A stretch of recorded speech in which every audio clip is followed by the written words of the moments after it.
Hello, hobby. Ziggy back. It is December 3, 2024. Gonna hit on some few hot topics motivated by listening to disappointing content creators. Fanatics Fest. I'll hit on that one in a moment. Pokemon. Yeah. Remember Dakota told you about Pokemon? Innovation in the hobby. I'm just so tired of people complaining because I have to say I'm pretty impressed with the innovation in the hobby. We'll talk about that. I'll give you examples, not just, pull shit out of my ass. You know how some people do that. Beckett grading updates. Seen a lot of videos on that. Some thoughts on that. Box challenge videos. What is up with Jeff and Teapot and can I make money opening these boxes? No.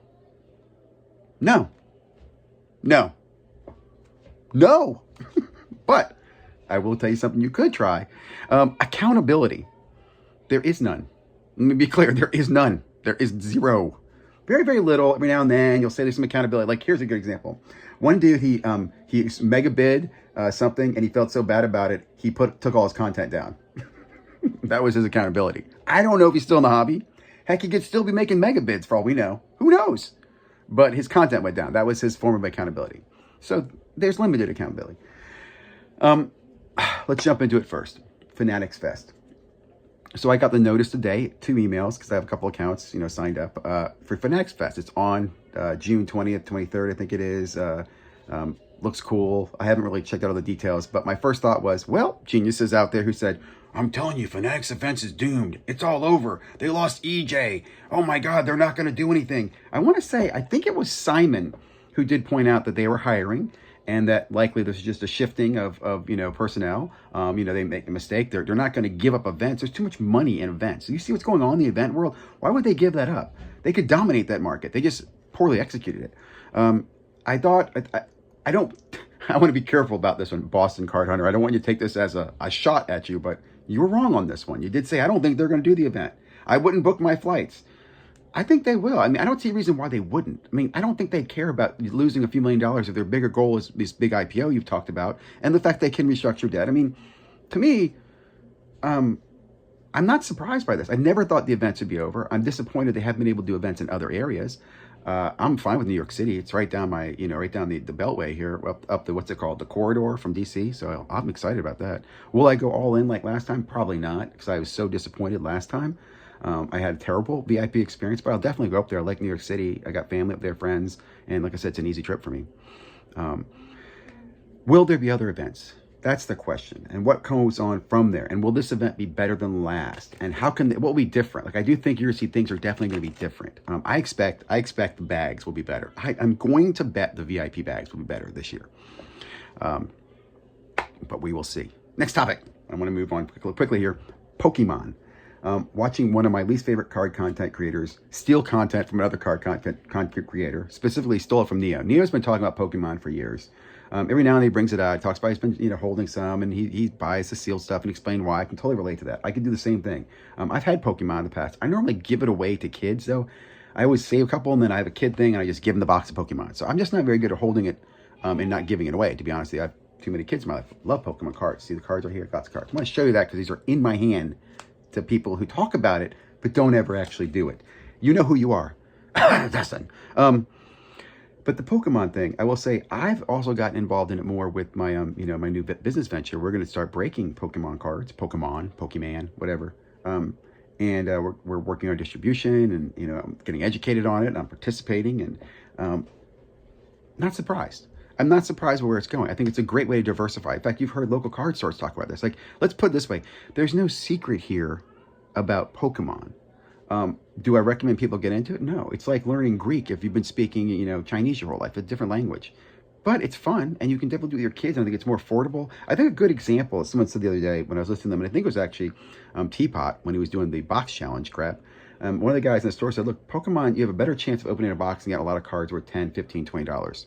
You're not going to get cards worth thousands of dollars in Pokemon. Makes sense. You know what I'm saying? It makes a lot of sense. You can open a box for, $80 and you get, $60 worth of cards back. Because almost every card has value, too. That's another thing. Even the base cards have some value. Pennies, nickels, dimes, whatever. So always been a fan of that. And I'll just leave this too. Last shout out. Dakota, Sports Card Anonymous, told us, 3 years ago, Pokemon's the way to go. I don't know why. I do know why.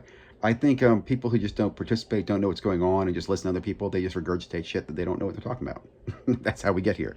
But I will shout out again, Neo has been very involved in it. I do think more people will, but I don't think there's going to see some mass movement from sports card guys going to Pokemon. I'm a sports card guy. I'm only doing it because, like I said, I have kids who do it and my business interests. But I've always been a fan of it. And I also will say there's lots of other TCG games that have gotten very popular too. In fact, I have one right here that, again, as I'm learning more about, cards, this is a cool one. Titan something. This is actually Girl Power. First of all, the cards are gorgeous. I guess when you're a hungry company and you make less product, you put some really, really cool artwork together. I don't know. I just found this stuff pretty cool, man. I'm going to be grading that with the new PSA. Any card. I got some Pokemon cards. I got some Star Wars cards. And I got some, see Star Wars? And I got some of those Universe cards. Which brings me right on to the next topic of innovation. I've heard this complaint a lot. And again, I guess I keep listening to the same idiot all the time. But I just want to give you some thoughts. Bowman Draft is out. One of the cool things in Bowman Draft, they have this new insert in there that's a die cut shaped like a hanger pack of an action figure for baseball. Really cool little, I just think it's super cool. I saw that the other day and I'm thinking that'd be cool to just grade that. I love the little hook on it too. It's got the hook, you can actually hang it, you can make it. I just think that's really cool. I love the innovation. I'll point out Bowman did the Garbage Pail Kids in their last release, right? Alan Ginter had a whole bunch of freaking, celebrities and chase cards, including those Westminster cards. I mean, come on, that was freaking innovative as hell. They took, again, from a dog show and got actual dog ribbon and stuck it in a game-used dog ribbon. I just thought that's cool. Again, they're not innovative.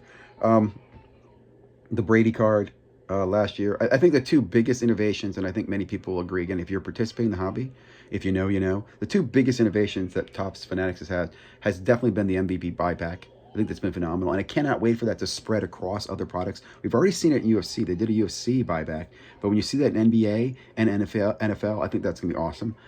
Does, a side note, make me wonder where the NFL Chrome is this year. They showed it to us at Fanatics Fest, but it has not come out. And I did see Cosmic Basketball's coming. We'll see. But both of those, you could do buybacks on it, and that could be a lot of fun to have a buyback program. The best innovation, by far, the best, and I think it can only be the beginning of what we're going to see in the future, is the debut patch. Okay, and I'm very critical of people who don't give them credit for this. I love the fact you didn't stick it in Flawless or Definitive or Dynasty. You know what I'm saying? I know they don't have Flawless, but some high-end expensive product. This is an update. People are chasing this at the Walmart. Now, I have not seen a debut patch come out of any mega boxes. But again, someone said the other day, if I'm a kid, look at this, I'm going, I can open one of those patches. It's just the idea, the dream, the thought. As kids, we chased that. That was part of the fun. Were we gambling? Yes, we were. Just like the parent who goes to the lotto and he buys a lotto ticket and he's dreaming about, well, if I'm in the lotto, I'm going to get a new car and a house for my family. It's the same thing. People dream. Dreaming's good. Let me just say that. Let me take a quick second. That is special, right? It creates a dream. Now, some people say, oh, you chase a dream, people get hurt by dreams, but just the fact that a card can create a dream, an idea, that's innovative. Fucking innovative as shit. So I applaud that. And what I say is I'm excited about it because I'm thinking about what else they can do. Now, I know you're doing patches and stuff from like Otani's putting that pack, but when they have the NFL, when they have the NBA, dude, like, I'll give you an example. Back in the day, Panini used to do the Christmas Day patches from the Christmas Day games on the NBA. I could totally see that happen again. They also used to take finals patches in Opulence and take finals patches and have them in products. Again, I want to say Panini was doing that, guys. So I can see Topps doing it. And when Topps does it, you're all going to be like, oh, wow, did you see that? I'm like, yeah, I have seen that. But again, innovation, it's super cool there. And I'll say too, I know there's more stuff coming that I can't talk about. I'll just jokingly say, I heard Neo make comment that he signed an NDA with Beckett and he was on some group, but he should have told us that or something like that. I don't think you should have told us that, Neo. I think it's awesome you were. I think you're a good representative, but I don't think you should keep that NDA stuff. Speaking of Beckett, I love all the videos. Is it the end of Beckett? I don't care. Don't care. Doesn't impact me at all. Really does not impact me at all. And I find it interesting. Like, so we've seen so many grading companies come and go and come and stay. I mean, HGA's still around. Beckett's been around for a long time. They're still doing 30,000 cards a month. My first question is, who's using them? And I do know a lot of people do use them. They like the black labels. A lot of I don't know why. I think the Topps Now cards are very popular to grade by Beckett. So there's still a use case for it. And I'll also say this too, guys. They don't need to be number one. They just need to be profitable. Right? They need to, in fact, they don't need to be profitable. They need to break even. If they can provide jobs and continue to build and grow as a company, that might be all they need to do for a while. They still have a great name. I don't know enough about the company, but my understanding is they have the publication part, which I just don't understand very much about. I'm not a reader. I really don't read for pleasure. I read when I have to professionally for work, but I'm just not a read a magazine type of guy. I'll listen to YouTube. To me, the crown gem there is their Beckett grading services, grading and authentication services. I think if you could steal that out of the company, you could be put in a position to do a lot with it, because there's such a hole for it in other places. In fact, think about this. What if HGA could go buy the Beckett grading services group? That's crazy, right? HGA would like to announce we've bought Beckett grading services, and now we're going to be called Beckett Grading Services. Wouldn't that be hilarious? Your HGA cards would go up in value and freaking Beckett cards. I don't know. But anyway, I love the videos though. I'll just say that. I love the videos.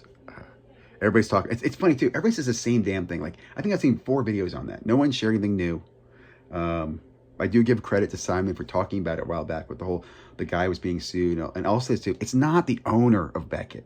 It is the owner of the conglomerates. There are multiple owners of Beckett, the company, and that's the challenge. There are multiple owners, multiple investors who own the company, by the way. So it's not like one guy runs everything. One guy is in charge of a company, holding company, and under that holding company is many other companies. And each of those companies has multiple owners or investors in them. So it's very, very complicated. You can get information is go to the state attorney's office in North Carolina on the lawsuit.